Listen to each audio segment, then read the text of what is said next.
the 2018 Atlanta Press Club Loudermilk Young Debate Series. Brought to you from the studios of Georgia Public Broadcasting. The Democratic race for Secretary of State.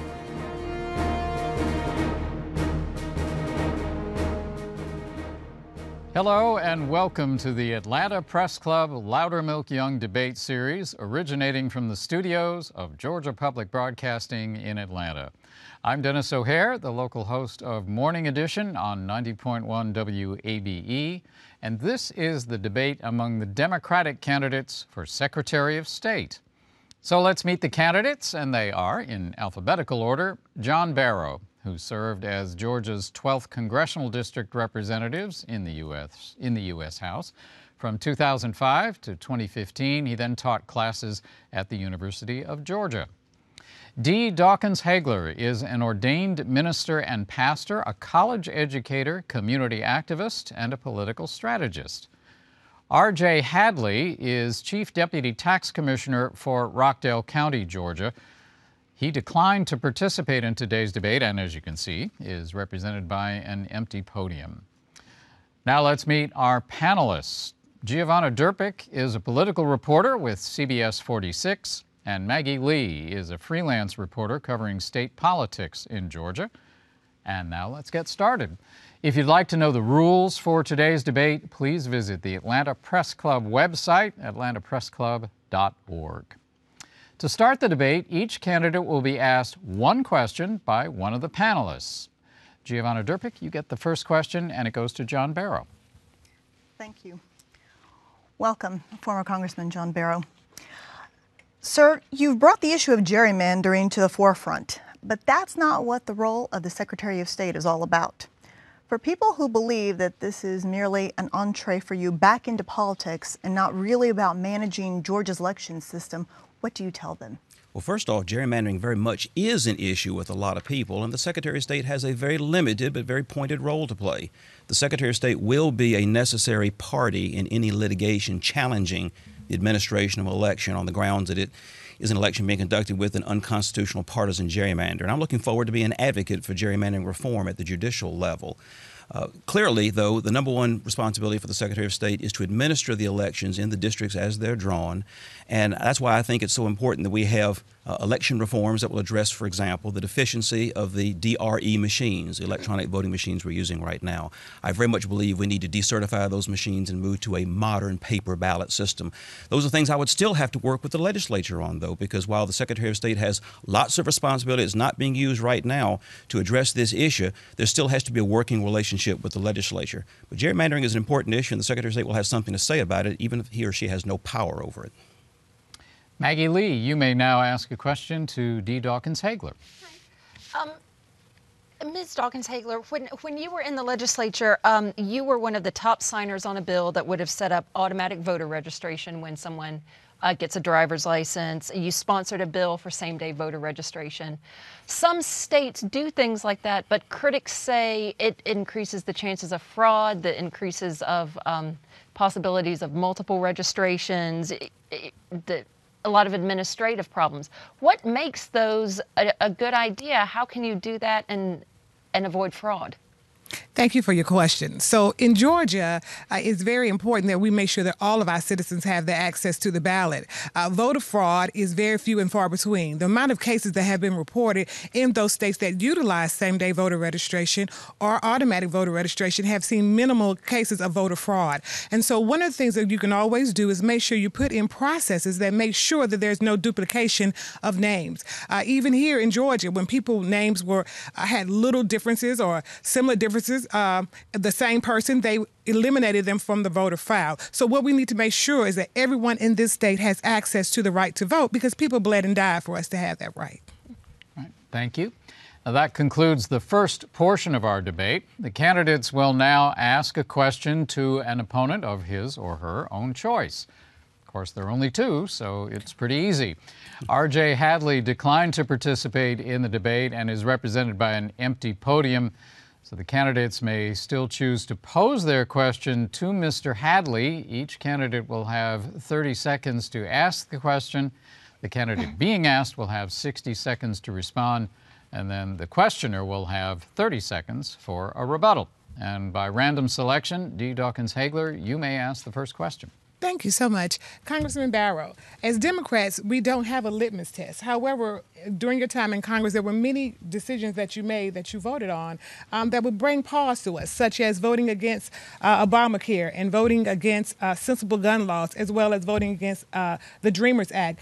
If you are elected to this position, how do we know that with a Republican-controlled legislator that you want placate to some of their demands as it relates to bogus claims of voter fraud? Well, first off, I recognize the fact that in this polarized era, it's hard for some folks to be persuaded that you're any good unless you're 100% this or 100% that. I'm most proud of the fact that during my time in Congress, the legislative record that I compiled is one of the most bipartisan members of Congress up there. And you bring up the subject of Obamacare, for example.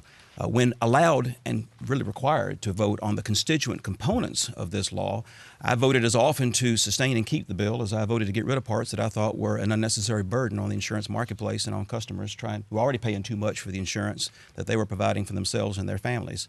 So I don't think you have to worry about which side of the bread the bread is buttered on in my case. I'm campaigning on the issues that I think are important to the broadest cross-section of folks in Georgia. I've always done that when I was in Congress, and I'll continue to do that when I'm Secretary of State. All right. Your chance to rebut. So in regards to the gun laws, sensible gun laws, where do you stand on banning AR-15 weapons? Yeah. Ms., you can go ahead and answer if you want, but it's your response to his answer, not a chance to ask another question, okay? Okay. Yeah. So in response to your answer, I think it's very important that as Democrats, we hold the line on certain issues. Many people, such as myself, suffered from breast cancer diagnosis, and had it not been for insurance, I would have had hundreds of thousands of dollars that I could not have paid in health care. And so as opposed to repealing something, I think it would have been better to support the legislation and then work to fine-tune those things that we thought could have been better in the legislation. All right. Mr. Barrow, you may ask your question. I would like to respond to that later on if time permits. Sure. But one of the things that I want to acknowledge at the outset, one of the things I've enjoyed about this campaign is I've gotten to know Dee better as we've met each other along the way on the campaign trail. And I learned that we agree on a lot of things. For example, on the subject that was raised first on, we have a lot of similar views on the subject of redistricting reform. So, Dee, why don't you share with us what your thoughts are about the need for gerrymandering reform? Thank you. I think that's a very good question. So when I served in the General Assembly, it was a very partisan process. I think that in the state of Georgia, we need to have an independent commission set up that will deal and address with how we set up our party lines.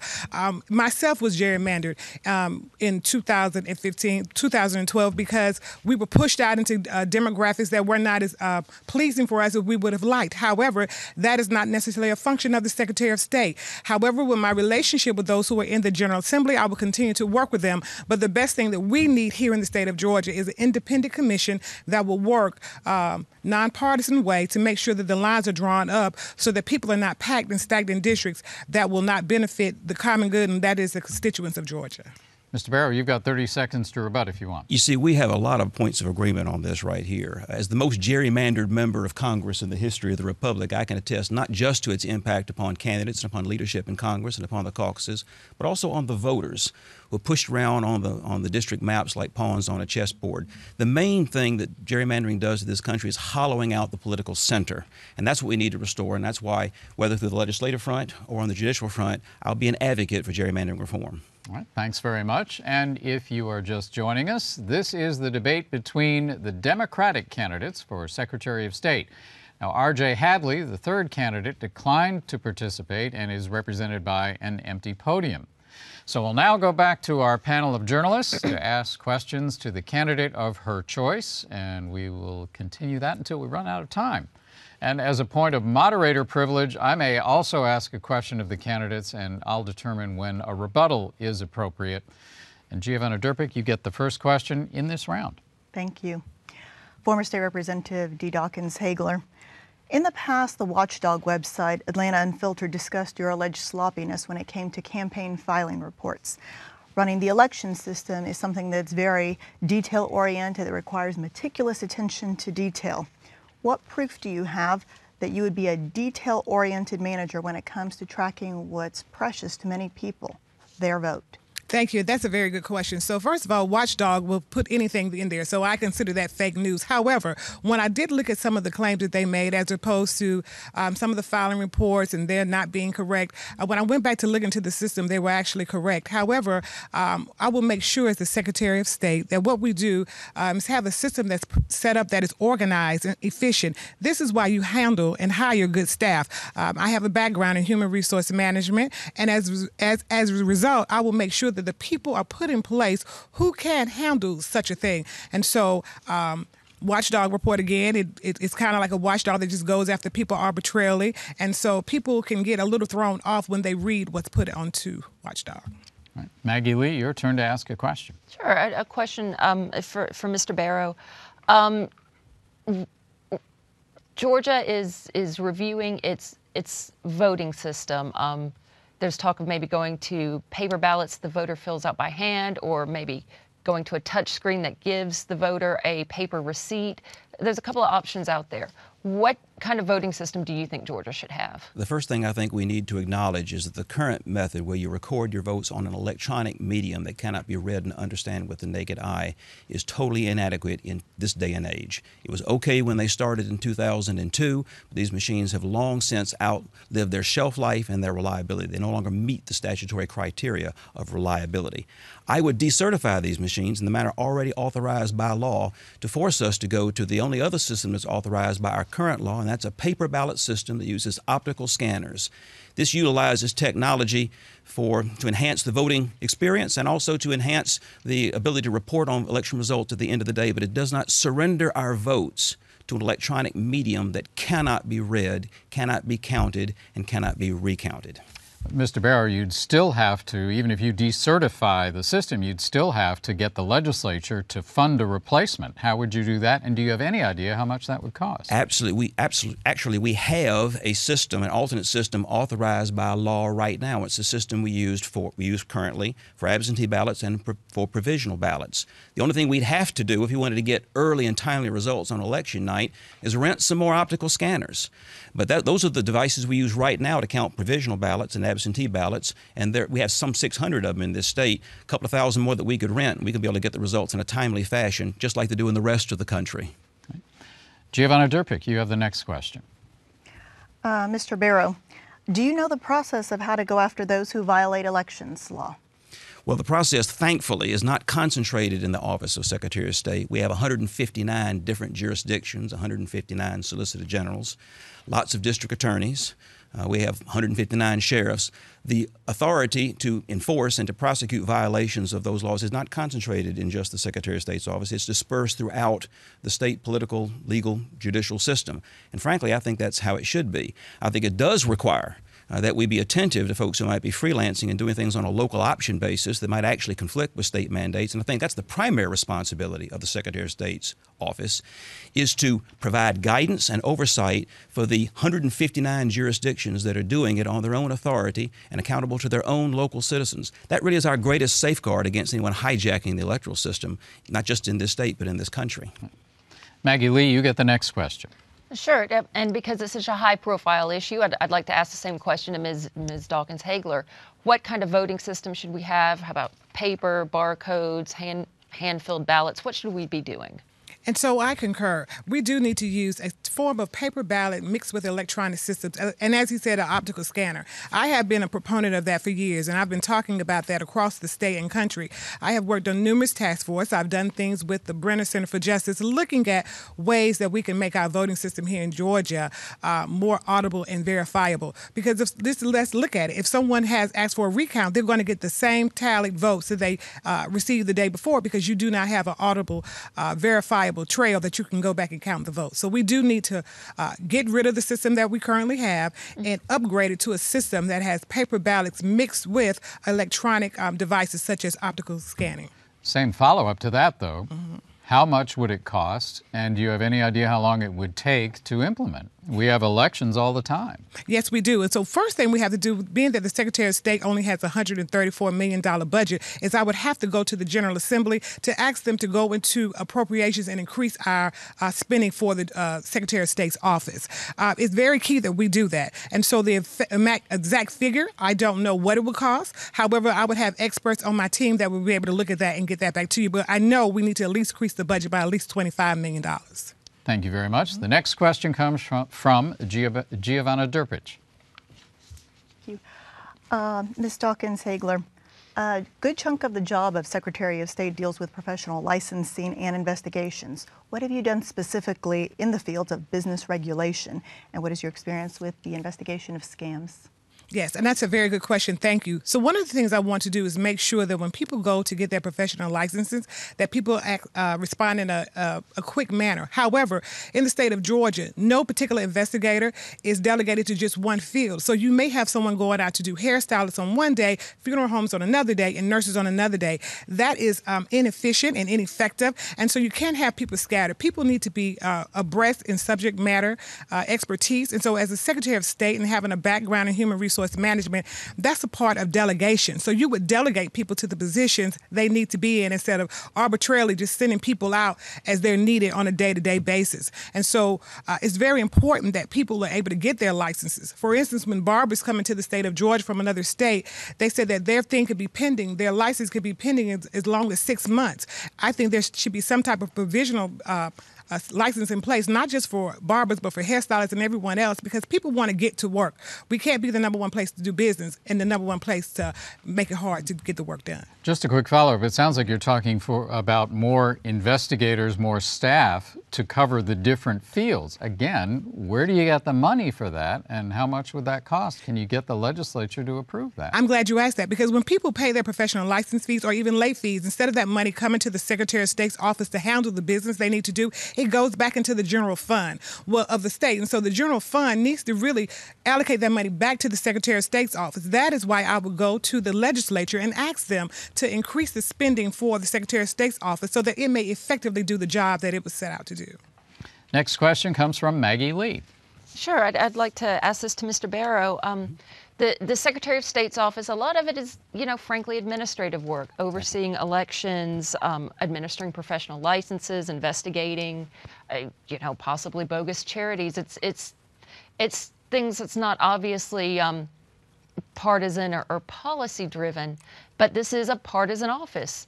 How do you assure Georgians on both sides of the aisle that they can trust your election administration? This is a really sensitive area, but you have a D after your name. That is such a good question, because we do design this election to be chosen on a partisan basis. But I genuinely believe that one of the unwritten job descriptions for this position is that you have demonstrated a considerable amount of bipartisanship in your political dealings with others. I'm proud of the fact that after 10 years in Congress, I had the most bipartisan record of any member of Congress who was running for re-election when I left. That's how polarized that place had become. But I'd earned the reputation of someone who's willing to work with folks on both sides of the aisle without regard to their political affiliation to help them. I also have a little experience in helping some 700,000 people dealing with the bureaucracy, because that's how many folks I had in my congressional district. It's also how many folks are regulated by the Secretary of State's office. So as this is a constituent services job, I think it's good to have someone who's got a bipartisan record, but also has a demonstrated record of constituent services for a size population as large as 700,000. I certainly have that reputation. I earned it the hard way.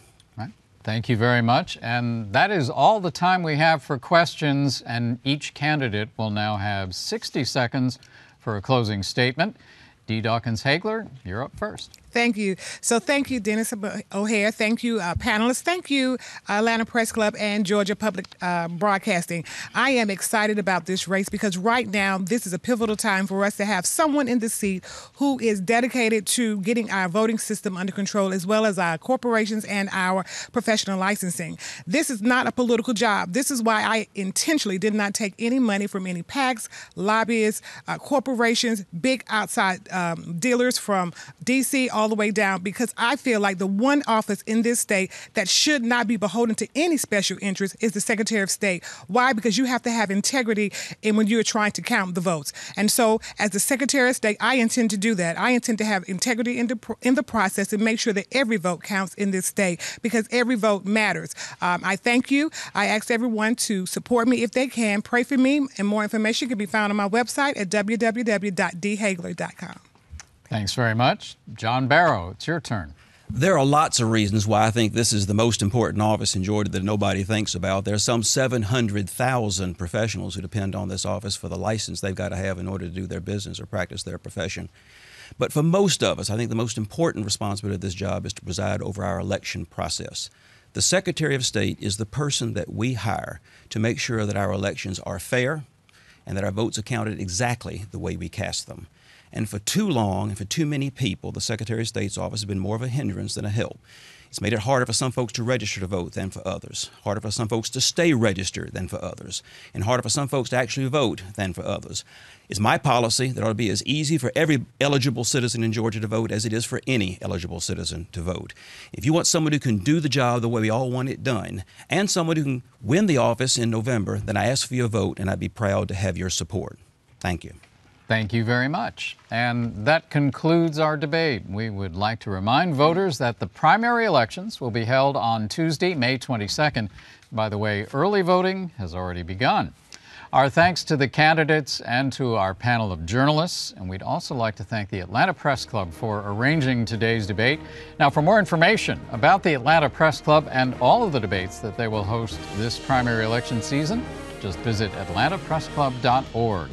This debate will be archived there and on Georgia Public Broadcasting's website, gpb.org. Stay tuned for the Republican primary debate among the candidates for Secretary of State. I'm Dennis O'Hare. Thanks for joining us for the Atlanta Press Club Loudermilk Young Debate Series.